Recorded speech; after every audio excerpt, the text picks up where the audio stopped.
Welcome to 好机车烂片的评论, where we watch whack-ass movies so you don't have to. Today, we're going to check out The Marvels. I wasted 97 minutes of my life, so help a brother out by smashing that like button and sharing to keep others from wasting their time. There is only one good thing about this movie. It's only 97 minutes long, and somehow it still broke the record of the lowest box office performing film in the entire MCU. That's worse than Black Widow, worse than Ant-Man Quantumania, and even worse than The Eternals. Jesus. The Marvels, touting $250 million budget, has the whole internet wondering not how much money it will make, but how much money it will lose.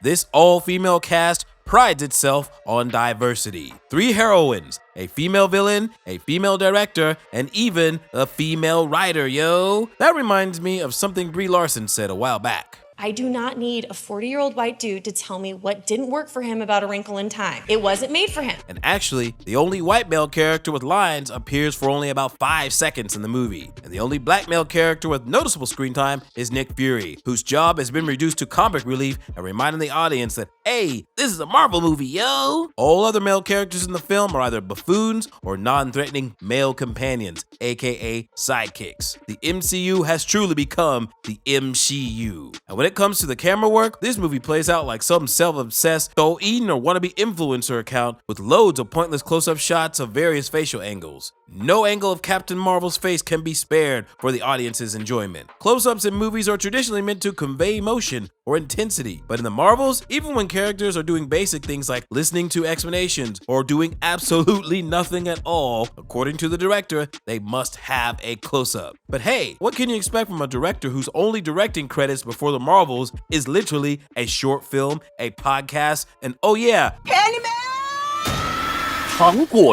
this movie is completely devoid of logic, yo. Like in the first scene, the female villain, we'll call her Woman the Replacer, flies to the moon to get a magic bracelet. And it seems the director forgot how gravity works on the moon, because the way Woman the Replacer and her minions move around are just as if they're on planet Earth, with natural hair movement and dust rising and falling similar to Earth's gravity, not to mention the complete absence of oxygen masks. So what? Here's the thing, on Woman the Replacer's planet, people need a breathing apparatus to survive. That don't make no sense. But okay, never mind. Let's get to why Woman the Replacer even has beef with Captain Marvel in the first place. Well, in the flashback scene, Captain Marvel came to their planet, killed their people, and blew up their CPU. But just before that, Woman the Replacer creeps up on Captain Marvel with a gun as the captain is massacring her people, and she just stares at her. I mean, Brie Larson's not bad looking, but I don't think she could stop traffic. But that forehead could, though.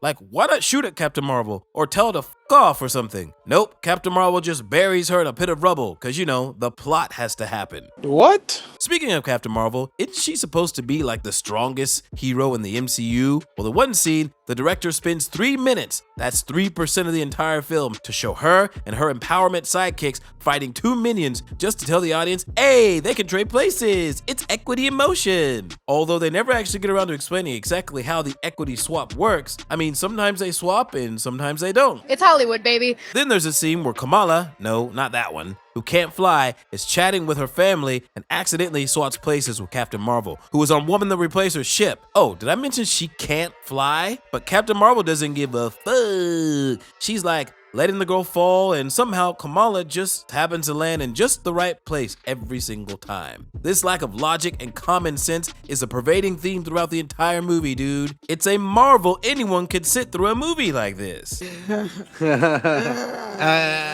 In previous Marvel films like Iron Man, Thor, Captain America, they had characters with personalities. Iron Man was a smug, rich asshole with a hidden soft and tender side. Captain America was a no-nonsense, self-righteous patriot. And Thor was an arrogant brat, prancing around reminding everyone who his father is. My daddy's a god and you're all mere mortals, stick. These character quirks were conveyed through the dialogue that illustrated as such. But in this movie, Captain Marvel is a stone-faced cardboard cutout. Monica Rambeau, who doesn't even have a superhero name, Black Girl Magic. Okay, that'll do. It's just reciting her lines as if she's reading them directly from the page. And Kamala Khan is basically a copy-paste of Peter Parker from Captain America Civil War, and Woman the Replacer is just an angry schoolgirl who's anxiously waiting to get her braces removed. While practically every side character is a happy-go-lucky ChatGPT NPC with a Marvel DLC skin thrown on top. Every character in this movie is completely forgettable. You can't remember these characters at all, nor resonate with their lines or their jokes. Considering the writer's strike that just went down, maybe they were all written by ChatGPT. Let me ask ChatGPT to create an all-female cast of 3 superhero characters and 1 villain who all have their own catchphrase and a joke. Celeria, catchphrase, ignite the light! Why did Celeria become a superhero? Because when life gives you solar flares, make a shining entrance.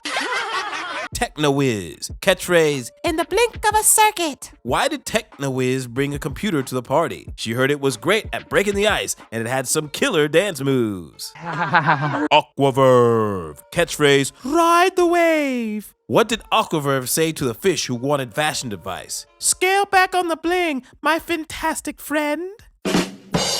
This right here is a type of humor featured in the Marvels. You may laugh, but it's a laugh at how awkward and terrible the humor is. There's one scene in the movie where Woman the Replacer asks Kamala where she got her magic bracelet that gives her powers from. And I kid you not, the girl replies, "My grandmother sent it to me in the mail." But this hair-tearing humor isn't limited to the humans, yo. It even extends to the cat, or should I say cats. Cause this place is drowning in pussy, yo. You remember that one cat with Captain Marvel that scratched out Nick Fury's eye and has a giant devouring octopus living inside his throat? Well, now all of the cats have that power. And the director decided it would be a good idea that in one scene, the best way for Nick Fury to evacuate his entire team out of their space station, which was about to be attacked, and the only remaining escape pod was to... Wait for it. Wait for it. Wait for it. Wait for it. Like the octopus cats swallow them whole. Cause you know, efficiency. The director spent 3 minutes of this movie doing this, but only 90 seconds to describe the final MacGuffin the heroes use to defeat Woman the Replacer. The movie glosses over the Marvel special fighting skills that audience want to see and replace it with the most ordinary light beams shooting back and forth or lackluster fistfights with very accommodating stuntmen. Back in the early Marvel days, Captain America had his unique soldier hand-to-hand combat, plus his shield bounce attacks, and in the Avengers, he would combine it with Iron Man's repulsor beams and Thor's Mjolnir attacks to keep things fresh for an eager audience. None of that business in the Marvels. Even Woman the Replacer's hammer is just a cheap Taobao knockoff of Ronan the Accuser's Cosmorod. But all this is nothing compared to the ultimate finale, the money shot.